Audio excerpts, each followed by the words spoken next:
넷째 인을 떼실 때에 내가 넷째 생물의 음성을 들으니 말하되 오라 하기로 내가 봄에 청황색 말이 나오는데 그 탄 자의 이름은 사망이니 음부가 그 뒤를 따르더라.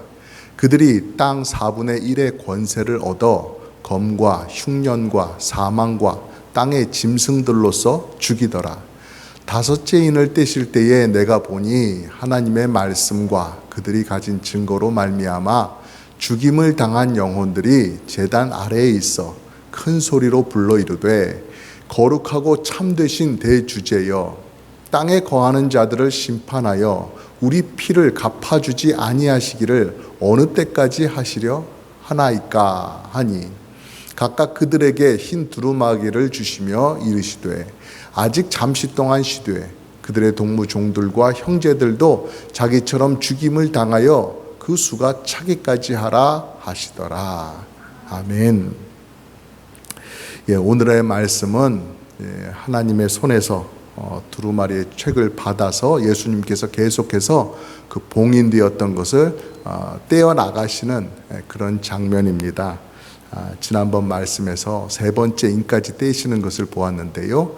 오늘의 말씀은 네 번째 인, 또 다섯 번째 인을 떼시는 그런 장면을 전해주고 있습니다.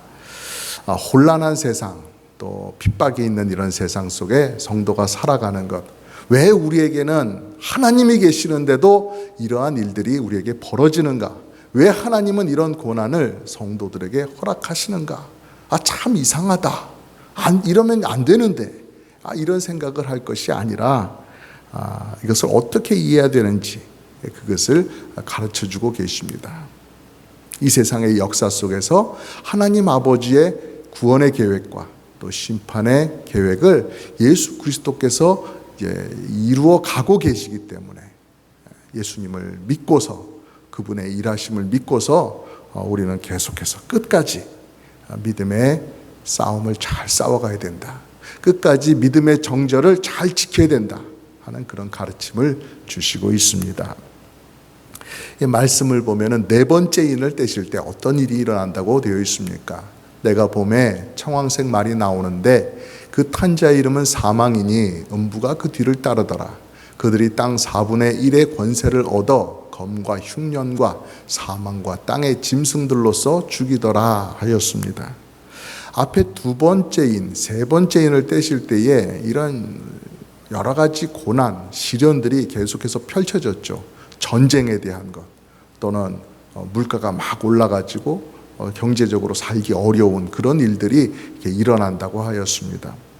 오늘 네 번째 인을 뗄 때도 마찬가지입니다. 계속해서 고난에 대한 것이 이어지고 있습니다. 여러 가지 죽음의 이유들이 나오고 있어요.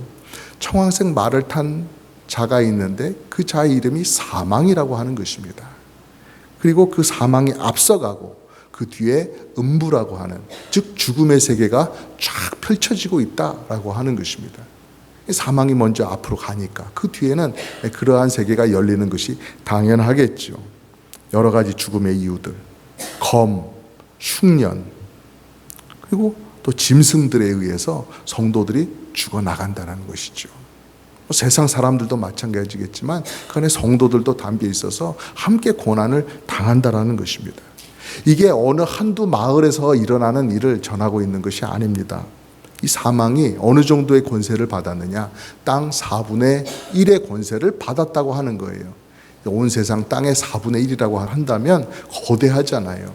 그러니까 이 사망이 일어나는 것, 이것이 온 세상 여기저기에 마구 일어난다고 하는 사실을 우리가 알게 되는 것입니다. 이 두려운 재난이 휩쓸고 지나가는 거예요. 얼마나 고통스럽겠습니까? 전쟁이 핥히고 지나가고요. 또 흉년으로 인한 굶주림이 또 따라오고 있어요. 또 이 땅의 짐승들, 맹수가 될런지 아니면 이 땅의 어떤 악한 권세들을 말씀하시는 것이든지 간에 그러한 짐승과 같은 폭력, 또 물어뜯는 그런 것 앞에 사람들이 쓰러지고 있다. 성도들도 마찬가지로 고난을 한다는 그런 사실을 말씀해 주고 있는 것입니다. 하나님의 손에 들려졌던 그 두루마리가 두 번째, 세 번째, 네 번째 계속해서 이렇게 풀리면서 이 세상의 그런 처참한 모습들, 정말로 살기 힘든 그런 모습들이 자꾸만 이렇게 보여지고 있는 거예요. 적나라하게 보여지고 있는 것이죠. 이것이 바로 우리가 살아가고 있는 이 세상의 모습이라고 하는 것입니다. 얼마나 혹독한 고난을 받게 될 것인가, 또 받고 있는가, 그런 것을 말씀하고 있는 것이죠. 그런데 이제 5번째 인을 떼니까 어떤 일이 일어납니까? 믿음을 지키다가 핍박을 당하고 죽임을 당한 사람들, 즉 순교를 당한 사람들, 그런 사람들이 하나님 앞에 직접 자신들의 억울함을 호소합니다. 10절 말씀에 보니까 거룩하고 참되신 대주제여, 땅에 거하는 자들을 심판하여 우리 피를 갚아주지 아니하시기를 어느 때까지 하시려나 하나이까? 라고 호소하고 있는 것입니다. 예수님을 믿는다는 이유로 죽임을 당한 성도들의 하소연입니다.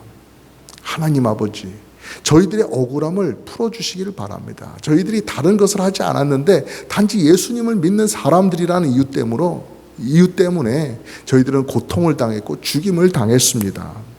그러니까 성도들을 핍박한 저 악한 자들을 언제까지 그대로 두시겠습니까? 하루빨리 심판을 해 주셔서 이런 핍박이 끝나게 하시고 저희들의 억울함을 풀어주십시오. 그들을 심판해 주십시오. 바로 이러한 요청을 드리고 있는 것입니다. 이러한 요청은 단지 이미 죽임을 당한 그 사람들의 억울함, 그 마음속에 있는 억울함, 그것만 풀어달라고 하는 요청은 아니지요. 이 땅에 있는 성도들을 위한 것이기도 합니다. 이 땅에 살아가는 성도들이 여러 가지 핍박 속에 살아가고 있는 것이 현실이거든요. 계속해서 극심한 고난이 그들에게 쏟아지고 있어요. 그러니까 그들을 죽음으로 몰아가고 그들을 공경으로 몰아가고 있는 이 세상의 악한 사람들, 예수 그리스도를 거스르는 그러한 대적들, 그러한 사람들을 하나님께서 심판하여 주셔서 더 이상 이 땅에 있는 성도들은 자기들처럼 억울한 죽음을 죽지 않게 막아주십시오 하는 그러한 요청이기도 한 것이지요. 온 세상을 주관하시는 하나님의 권능, 그 권능이 크시니까 하나님 원하시면 막으실 수 있지 않습니까? 하나님 제발 좀 막아주십시오. 끝내주십시오. 더 이상 순교당하는 안타까운 일, 억울한 일이 없도록 성도들을 보호하시고 지켜주시고 또 저희들의 억울함을 풀어주십시오. 이렇게 요청하고 있으니 이거 합당한 요청 아니겠습니까? 우리들도 그러잖아요. 이 세상 살다가 어려운 일이 있으면 빨리 이 문제를 좀 해결해 주십시오 하나님. 억울한 일을 당한 것 같은 경우에는 그거를 억울하지 않도록 누가 악인이고 또 누가 신실한 하나님의 사람이고 정직하게 했는지 그것들을 좀 분간해 주시고 나타나게 해 주십시오. 그 결과가 이 땅에 살아가는 동안 좀 나타나게 해 주십시오라고 하는 것이 우리의 기도가 또 되곤 하잖아요. 참, 그러니까 이러한 요청, 우리 피를 갚아주지 아니하시기를 어느 때까지 하시려 하나이까? 언제까지 이것이 이루어지지 않고 있겠습니까? 좀 빨리 좀 이루어지게 해 주십시오. 이런 요청을 우리가 그 마음을 헤아리게 되는 것입니다. 우리가 예수님 믿으라고 전도할 때에 거친 말로 되받아치고 공격하는 그러한 사람들을 흔히 만나곤 합니다.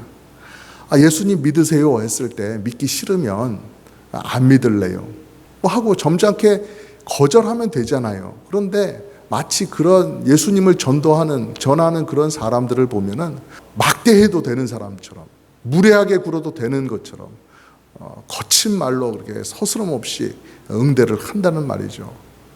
막 들으라고. 에이 예수 믿는 것들 또 만났네. 에이 재수 없네 하면서 막 침을 탁 뱉고 가는 그런 모습을 보면은 아무리 좋은 마음으로 기도하고 준비하고 그렇게 전도의 길을 나섰던 권사님들, 집사님들이라 할지라도 그러한 모습이 계속 머릿속에 남고 그 마음속에 남아서 하루 종일 마음이 심란할 수밖에 없어요. 근데 돌아서는 그런 사람들 막 욕하고 침뱉고 쌍욕을 하고 돌아서는 그런 사람들을 볼 때 주여 저 어둠 가운데 있는 영혼들을 불쌍히 여겨 주시옵소서 하는 마음도 있지만 또 한편으로는 막 억울하거든요. 답답하거든요. 내가 왜 저 사람한테 이런 얘기를 들어야 돼? 내가 왜 이런 대접을 받아야 돼? 왜 처음 보는 저 사람이 왜 나한테 왜 이럴까? 이래도 되는가? 그런 생각이 막 솟구친단 말이죠. 한마디의 거친 말 또는 도를 넘는 무례한 행동, 이런 것 때문에도 우리의 마음이 막 뒤집어지고 억울한데요. 억울해서 잠을 못 잘 정도인데, 그러나 그런 일들로 인해서 죽임까지 당했다고 한다면 얼마나 억울하겠어요.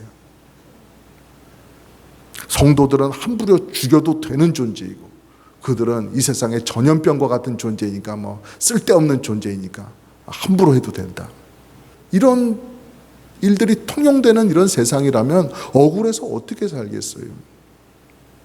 예수님을 믿으면 참된 복을 받고 참된 소망과 사랑 속에서 행복하게 살아간다.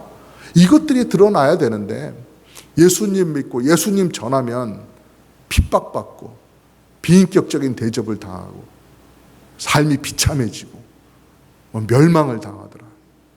예수님 믿어서 구원받는 게 아니라 예수님 믿어서 오히려 막 가정이 몰락하고 살기가 어려워지고 멸망의 길을 가게 되더라. 이러면은 안 되는 것 아니겠습니까? 이런 것들이 만약에 세상 사람들의 상식이 되고, 야, 예수님 믿지 마. 예수 믿으면 안 돼. 교회 가지 마. 갈 데가 안 돼.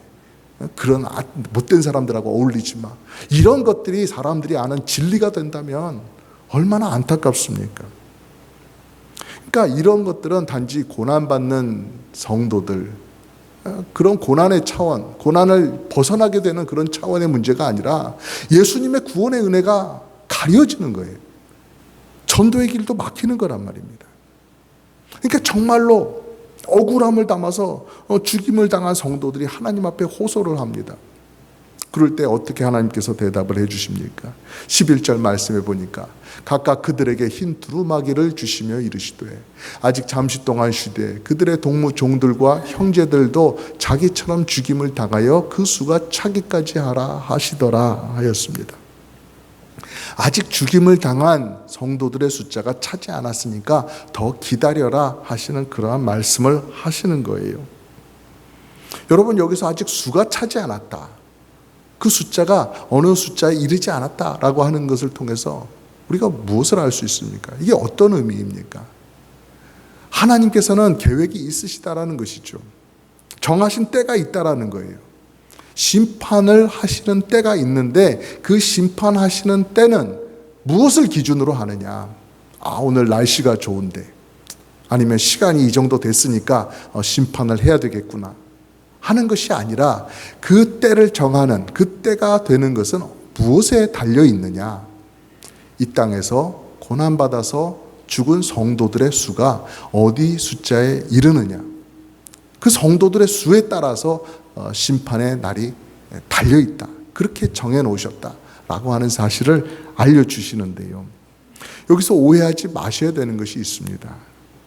하나님은 정해놓은 숫자가 차기까지, 성도들이 이 땅에서 막 죽어나가서 그 숫자가 차기까지, 그 숫자만 차기를 바라고 계시는 그런 하나님은 아니시라는 거예요. 어떤 낚시를 가는 사람이 낚시 장비를 들고 이렇게 바닷가로 가면서 오늘은 큰 놈, 팔뚝만한 것으로 한 5마리는 잡아야겠어, 이런 결심을 하고 이제 나간단 말입니다. 5마리를 채우기 전까지는 내가 오늘 집에 안 돌아온다, 이런 결심을 하는 것처럼 하나님이 그런 결심을 하시고 죽임당한 성도의 수 그 자체가 목적인 것처럼 성도들의 죽어나가는 그 숫자를 세고 계시는 하나님은 아니시라는 거예요. 무덤덤하게 혹은 잔인하게 숫자를 카운트하고 계시는 그 하나님을 떠올리시는 것은, 그것은 아니다라는 것입니다. 이 말씀에 담긴 의미를 우리는 잘 이해해야 돼요. 복음은 진리이고 생명이기 때문에, 빛이기 때문에, 살아계신 예수님을 전하는 것이기 때문에, 그 복음을 전하면 항상 이 어둠의 세상 속에서는 죄인들로부터 반대를 당하고 또 핍박을 당하는 일이 늘 있어 왔습니다. 그렇기 때문에 희생을 당하고 순교를 당하고 고난을 당하는 성도들의 숫자가 이렇게 늘어난다고 한다는 것은, 복음이 제자리에 있는 것이 아니라 온 세상 열방 가운데로, 모든 민족들 가운데로 퍼져 나간다고 한다는 사실이에요. 성도들의 숫자가 늘어난다고 하는 사실, 죽는 성도들의 숫자가 늘어난다고 한다는 사실은 그만큼 복음이 왕성하게 땅끝까지 나아가면서 그만큼 또 수많은 반대를 겪고 있다라는 그런 뜻도 되는 것이죠. 그래서 하나님은 복음을 거부하는 사람들이 이렇게 반대하고 또 또 성도들 핍박하여도 오래 참으시면서 돌아오는 사람들, 이미 선택한 사람들이 마침내 예수님을 구주로 영접하고 돌아오게 되는 것을 기다리고 계시는 거예요. 기회를 주고 계신 거예요. 돌아올 수 있도록, 살 수 있도록 기회를 주고 계신 것을 의미하고 있다고 우리는 이해해야 될 것입니다. 성도들이 고난받고 죽는 그 한 면만 보는 것이 아니라 왜 그렇게 되는가? 복음이 전해지고 있기 때문이다. 복음이 온 세상 가운데 나아가고 있기 때문이다. 그래서 그런 일이 일어나고 있는 것이다. 바로 그것을 우리가 함께 묶어서 생각할 수가 있어야 되는 것이죠. 또 하나, 어느 성도가 예수님 믿다가 고난받아서 죽음을 당한다, 어려움을 당한다 하는 이것 이면에는 또 어떠한 일이 있는 것입니까? 그가 그렇게 될 정도가 되었다라는 것은 그가 세상 유혹, 핍박에 항복하지 않고 끝까지 믿음의 정절을 지켰다는 것 아니겠어요? 예수님을 끝까지 자신의 구주로 고백하면서 죽음을 당하기까지 그가 믿음의 싸움을 싸웠다라는 그러한 얘기가 되는 것입니다. 그래서 하나님께서 조금만 더 참고 기다려라 라고 하시는 그 말씀, 그 이유는 하나님께서 뭔가 아직 준비가 덜 되었기 때문에, 단지 그냥 숫자가 안 찼기 때문에 그런 말씀을 하시는 것이 아니라는 것입니다. 세상 각지에서 다양한 형편 속에서 믿음의 싸움을 싸우고 있는 성도들 계속해서 잘 싸우도록, 믿음이 더욱더 성장하고 믿음의 능력을 나타내 보이고 예수 그리스도를 충분히 증거하도록 기회를 주시는 거예요. 시간을 주시는 거예요. 영광의 면류관을 합당하게 받았을 시간을 주시는 것이죠. 또한 선택하신 모든 죄인들, 이 세상 각지에 있는 죄인들이 돌아오도록 시간을 주고 계신 것입니다. 그러므로 여러분, 우리가 고난의 시간을 당할 때 그것이 꼭 순교의 자리가 아니더라도 괜하게 고난이 오는 것이 아님을 우리가 알아야 되는 것입니다. 바로 그때를 통해서 구원의 역사가 계속해서 이루어지고 있다는 사실을 우리가 기억해야 되는 거예요. 또 그리고 그 시간은 우리가 믿음을 지키고 진리의 깃발을 더욱더 높이 들어야 되는 그러한 시간이 되어야 된다라는 것을 우리가 기억해야 되는 것입니다. 고난이 올 때 우리의 마음은 간절히 바라죠. 빨리 이 고난의 시간이 끝났으면 좋겠다. 지나갔으면 좋겠다. 그리고 하나님께서 빨리 악인들을 심판해 주시고 정리해 주시면 좋겠다. 불호령을 내려주시면 좋겠다. 그런 생각이 간절하지요. 그러나 우리의 바람이 그럴지라도 예수님께서 이루어 가시는 하나님의 구원의 원대한 계획이 있음을 우리는 믿어야 할 것입니다. 이건 단지 내가 고난을 당하고 안 당하고 그런 차원보다 더 큰 일이 지금 하나님 손 안에서 이루어지고 있다. 예수 그리스도의 이름으로 이루어지고 있다라는 사실 우리가 분명히 믿으면서 인내해 나갈 줄 알아야 된다는 것입니다. 오늘날 우리에게 주어진 고난이라고 하는 것, 단지 이 고난 지나가기만 하면 된다. 또 내가 이 고난 잘 견디기만 하면 된다. 이러한 차원에서 끝나는 것이 아님을 기억하시기를 간절히 바랍니다. 복음이 전해지는 시간이요, 내 믿음이 하나님 앞에 아름답게 증명되는 그러한 시간이기도 하고요, 하나님의 구원 역사가 더 넓게 이루어져 나가는 그런 귀한 거룩한 시간이라는 것입니다. 그러므로 위축되지 말고 하나님 앞에 불평하지는 더더욱 말고 오히려 담대한 믿음으로 하나님을 찬양하며 우리 구주 예수 그리스도께서 이 모든 구원의 일을 잘 이루어 가시기를, 또 내가 성령님 앞에 경건하고 거룩하게 계속해서 살아갈 수 있기를 기도하며 힘써야 될 것입니다. 하나님은 우리를 결코 잊지 않으세요. 우리의 믿음의 발걸음을 다 보고 계십니다. 성도의 수가 다 차기까지, 또 우리 하나님의 공의가 온전히 드러나는 그날까지 우리는 예수님 바라보면서 묵묵히 믿음의 길을 걸어가야 되는 것입니다. 우리가 눈물을 흘릴지라도, 그러한 일이 있다 할지라도 믿음까지 잃어버려서는 안 되는 것입니다. 우리가 믿음 지키다가 세상에서는 좀 외로워진다 할지라도 진리를 끝까지 붙들어야 되는 것입니다. 우리 예수 그리스도께서 두루마리책의 봉인을 하나씩 떼어 가고 계시는 것입니다. 그것을 떼시고 이 세상의 역사를 이루어 가시는 예수 그리스도 그 어린 양을 우리가 바라보면서 끝까지 믿음 지키고 충성하시는 여러분 되시기를 주님의 이름으로 축복합니다.